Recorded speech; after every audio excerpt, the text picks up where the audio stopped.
opportunity, right? I mean, Silas doesn't win every melee matchup or anything like that, so you could have theoretically gone to something else.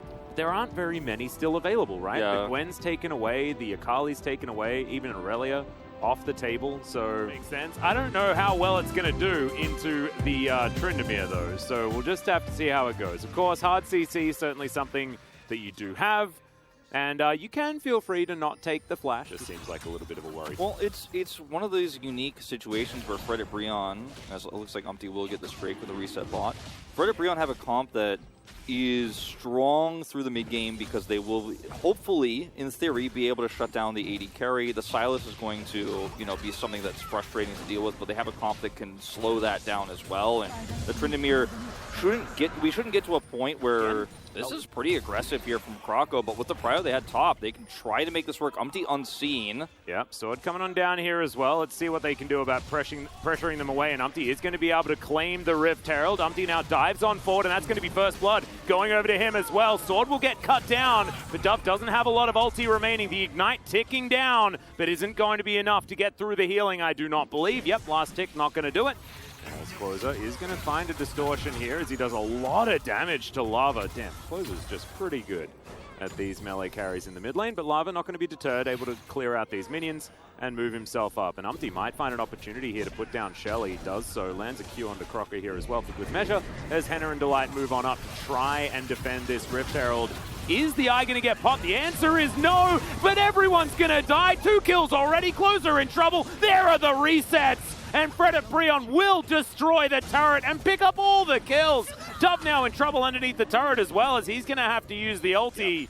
And last year it felt like they played slow but without as much of an idea. This is systematically slow, almost to a fault in a lot of their games. But Fred at Brion are playing so much more intelligently as the quickness is going to be picked up here by Closer. Let's see whether he can make that big play with the charm. Q going to connect onto Kale. This could be a big deal as in goes Delight. Finds yet another one. The triple knock-up from the kick from Umpty as well.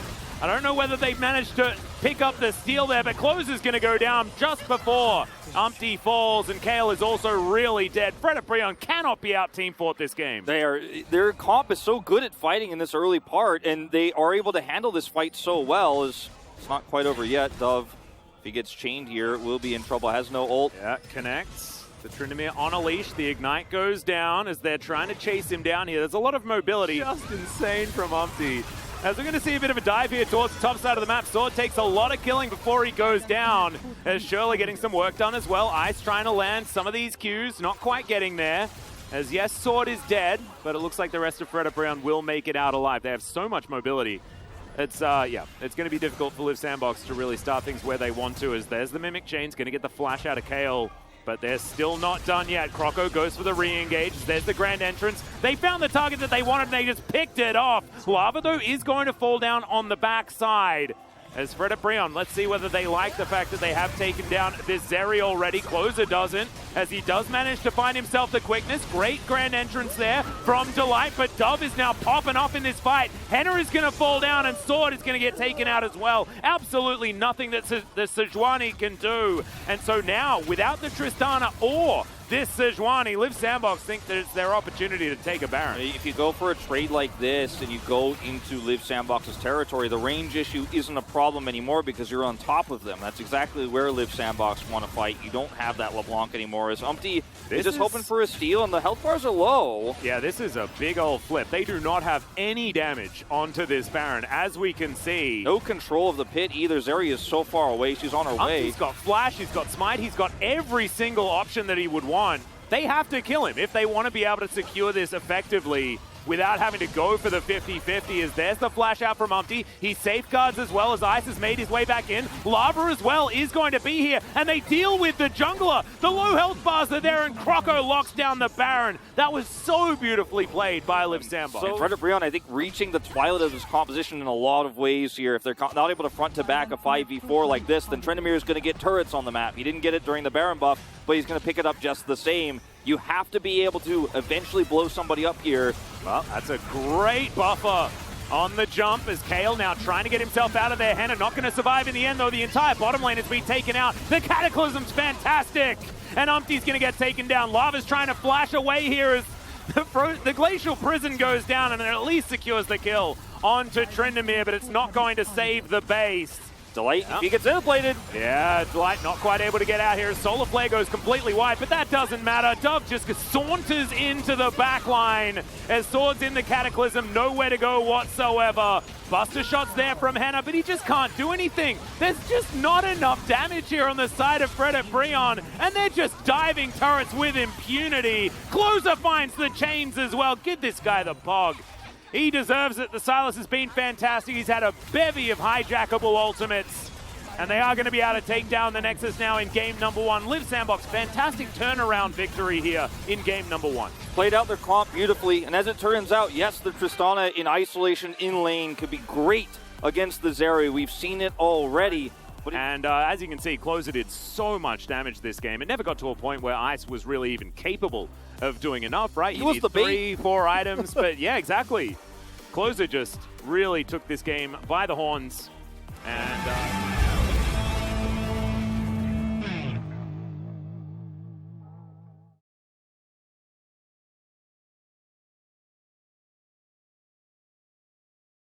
much to the Liv Sandbox style, certainly playing with a lot of mid-game strength here and relying on Ice to be sort of that late-game win condition if they do get there. However, if they do get to the late game... Not even close.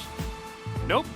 I'm looking forward to seeing how it is going to go. I'm looking at the Fred Breon comp, and it feels really greedy to me. Right. Clearing out this ward. And Closer actually feeling like with Umpty there on the top side, Delight may not be here, but he is. There's the grand entrance. Ignite goes down immediately as Lava lands the Phosphorus Bomb. Valkyrie just to secure the kill, and it's Delight that actually picks it up in the end. Fantastic roam once again.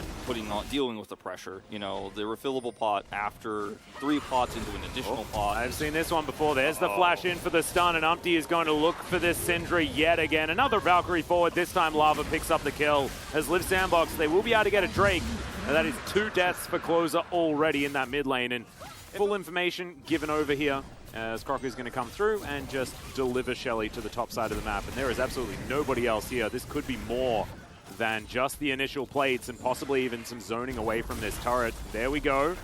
Liv Sandbox sticking around, not wanting to dive the Gwen just yet. As I say it, she is just going to straight up die, boot it into the wall, and then toss around like a ragdoll, and that will be the turret secured.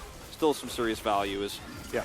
Here we go. Well, in goes Delight. Finds the Aphelios so beautifully. And Kale now going to try and flash his way out. Solar Flare for some decent disengage as Croco tries to get on over to the Leona. But I think the damage has been done. Croco's going to flash to get himself out of the way of this one.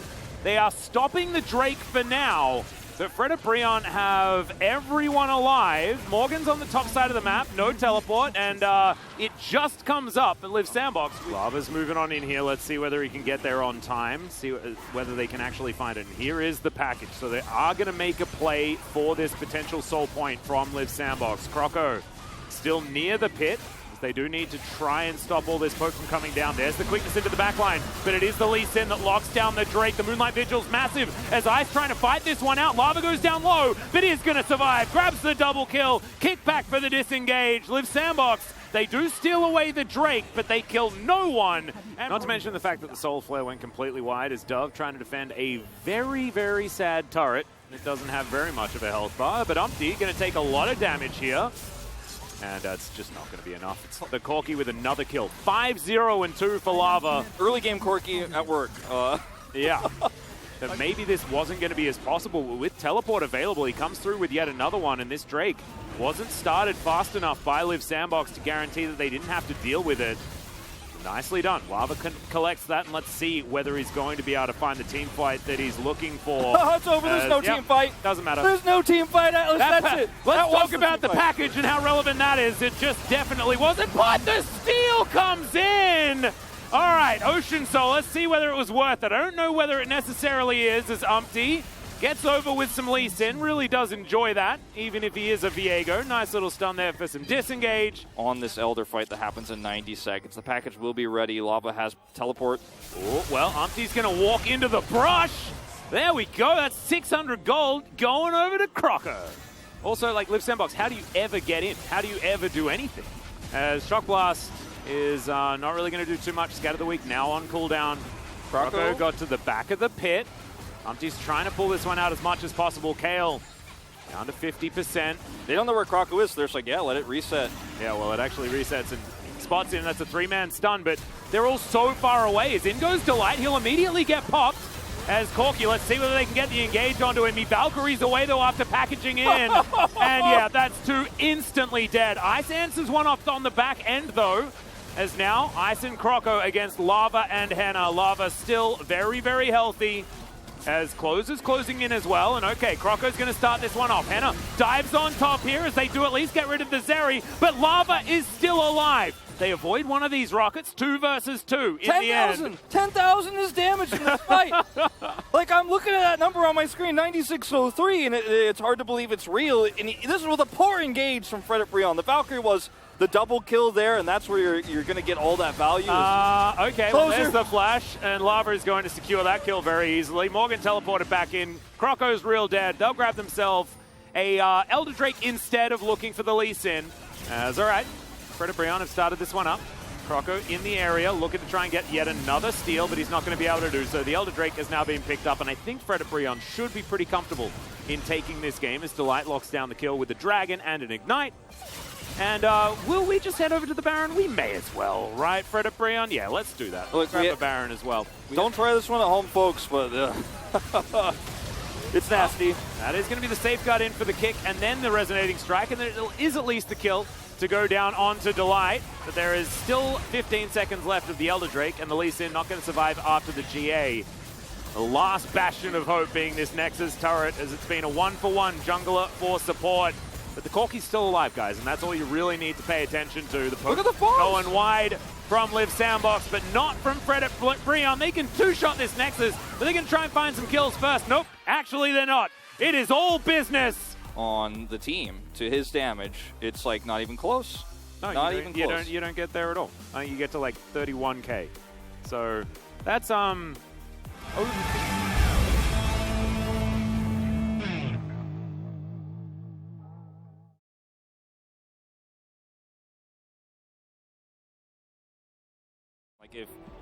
if they could have picked the Karma themselves, I would like that a lot. It's not really a Lux comp. You don't want that. So Leona can give this comp a little bit more sturdiness.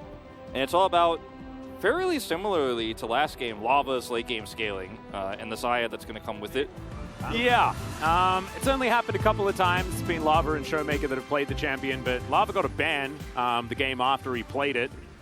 Yeah, I mean, he's definitely not starting lethality, which would be great because those shots go over the event horizon. As Closer gets caught.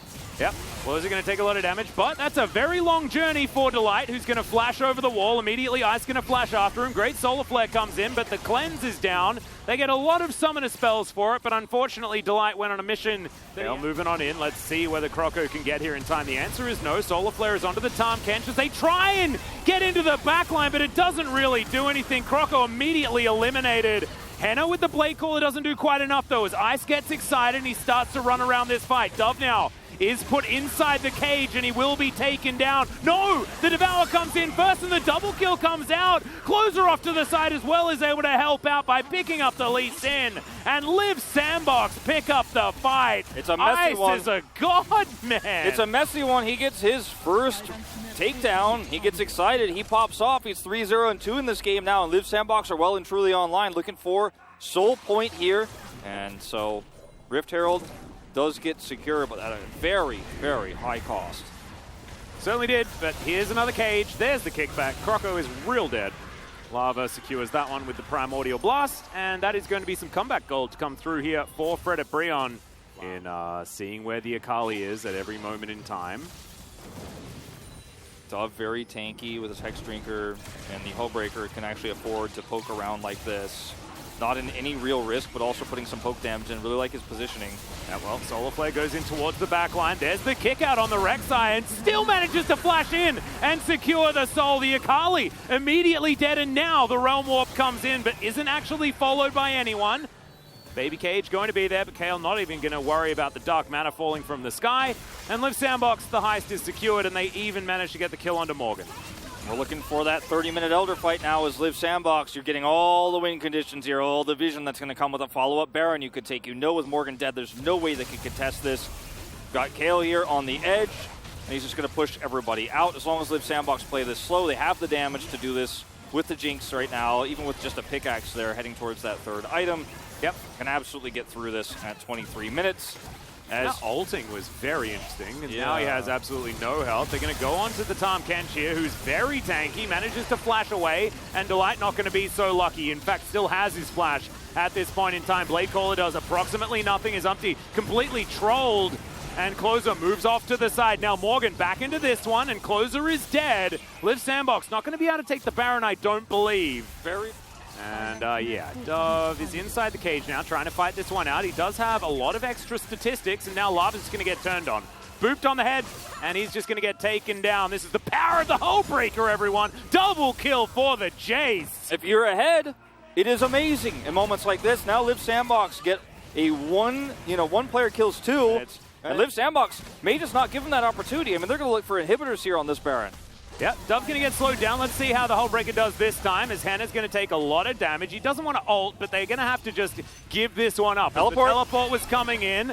Closer now, actually avoids the Featherstorm completely. Delight will be tanking this Super Mega Death Rocket, but I think the man advantage is just too high. Kick back onto Closer, but that doesn't really mean too much. As Lava, can they take down the Tahm Kench? Is the question. Shuriken says yes. Shock blasts are beginning to hurt, though, as Predator has been popped already for Lava. This is a desperate attempt here for Fred Brion. They need some sort of perfect engage. They need to blow up Ice or Dove, but Dove's too tanky. Croco's on the flank, and man, rapid fire cannon from the Jinx means that these rockets really do hurt, and they're just auto attacks as Lava was wrapping around, but Croco's been here this whole time. Zhonya's is going to be used, but I don't think it's going to quite be enough as, okay, Dove is just going to take the Realm Warp. Featherstorm's going to be used and honestly just does nothing. Morgan gets one kill. It is not going to be enough. Umpty's still alive, but he's backing, and Liv Sandbox think that they've just won this game, and I kind of agree. They definitely have. No control of the map for Fred Brion, unfortunately, after they lost that Baron. All the waves went through for Liv Sandbox. They rode the wave of their tempo with this Rek'Sai pick, better than anyone has so far this season. It works out for them big time as Umpty is put in the fountain, and that is going to be Liv Sandbox turning this series around. Yeah, really nicely done. And I love that Dove gets his redemption as well, right? Like, Hullbreaker Jace, I still don't think it's necessarily a good thing, but he managed to make it work. He won these side lanes, and cute little bait there as Eyes is going to get himself out of the way, but Liv Sandbox. He walked away with this one, a big redemption game for him. Absolutely. Sure. And being able to do so much more than what Morgan was able to on this Akali that did see first pick on red side, right? And that's just, it's not a great sign for a player that is trying to battle for one of two spots on that top side of the map. And yes, thank you very much, guys. This is Jason for the POG interview translation, joined by Closer and Dove from Liv Sandbox. Congratulations on winning the final match of the first round robin, and this is the end of your losing streak as well. How do you feel, Closer? It feels great that we won after a very long while. After a 3-game series, you guys were able to make a jump in the standings, Dove. How does that feel? If we lost today, I had this mindset that I was actually considering retiring. So I'm so glad that we were able to win. We had Sejuani into Tryndamere in game number 1. Did you see that coming? Of course not. I've never seen that in solo queue too. So it was really difficult to deal with. So what was your plan in playing against Sejuani? I just wanted to focus on farming because in the later phase I would do more during the teamfight stage. And also, Closer, you decided to go for a very risky blind pick, Sylas. Was that because of champion matchups or based on your confidence? Because the opponent had very good ults, so I decided to play Sylas. What was the best one? Rakan and Sejuani, for sure. With this new 12.3 patch, this was the first game played in the LCK. And Corki and TF are not getting too much attention right now. Is that because of the nerfs? Yeah, mostly because of the nerfs, so we wanted to try it out with letting those two cards through. And I think this patch is really good. I kind of like it. In game 3, we had first pick Raze and then Jace Rek'Sai picked up by Leap Sandbox. And we could tell that you guys are really going all in for a very quick game. Tell us about the concept of the draft. I wanted to support my team on that Rise, and that will be the game-winning plan for me, and Rek'Sai looked decent into the opponent's comp. With a quick victory from game number 3, Leap Sandbox was able to get a match victory. Do you guys know that you guys are the fastest to win the game in the LCK? Yeah, I saw the stats and we were on the first place. Yeah, the average game winning time prior to today was 31 minutes and 45 seconds. Maybe we're a little bit extreme, you know, our playstyle is a bit extreme, you know. We kind of like always go all in, but I don't know for sure. We're extreme, for sure. Dramatic. I hope those kind of a playstyle always bring a positive effect to Leap Sandbox. And we had Hallbreaker Jace in game 3 and also this series as well, back-to-back game 2 and 3. Tell us about that build as well. First and foremost, you know, top lane is all about, you know, one-on-one, and it really helps that fight a lot. So I think Hallbreaker is really good. And a lot of people were a little bit worried about that build, especially when you locked in Jace one more time. About that pick, you know, I just followed the order from my coaching staff. But game 2, I played horribly. So I wanted to play it again and, you know, prove. And I'm happy that I was able to kind of play better in game 3. You had a lot of, you know, actions happening down on the bottom lane later phase of the game. Does that happen often? Yeah, it kind of does. What do you think of his calls, you know? I can tell he's feeling okay, you know, he's having fun. And we had a lot of, you know, cool quotes at the end of the game, you know, in the voice comm, you know. And Kuroko was also so mad at the end of the game. So, who do you think deserves the POG in game 3? Me, of course. I was gonna be so mad if Kuroko picks it up, because Rek'Sai, Kuroko, his KDA was so bad, so I was pretty sure that I would win the POG. And this wraps up your first round robin here in the LCK Sprint. This is your first split as a starting mid laner for a full split. How do you feel about that? Throughout this journey, I kind of realized that I have a long way to go, but it feels great to, you know, perform on stage, and I hope I can keep grinding, play better, and, you know, improve my performance. And I have another question, you know. Playing aggressively is sometimes good, but sometimes, you know, very risky. So what do you think about that? Yeah, my playstyle is pretty aggressive, you know. I go all in most of the time, so I'm trying my best to get the best result out of it, and I'm kind of figuring it out, you know, and tidying things up. In addition to that, Dove. This was your, you know, first full round robin as a top laner. How was it? It was so hard, you know, it was really hard, but it's gonna get harder. So I have to get better, you know, I have to improve. Why do you think so? You're doing a great job. I cannot, you know, satisfied with how I'm performing right now, so I have to play better. Dove.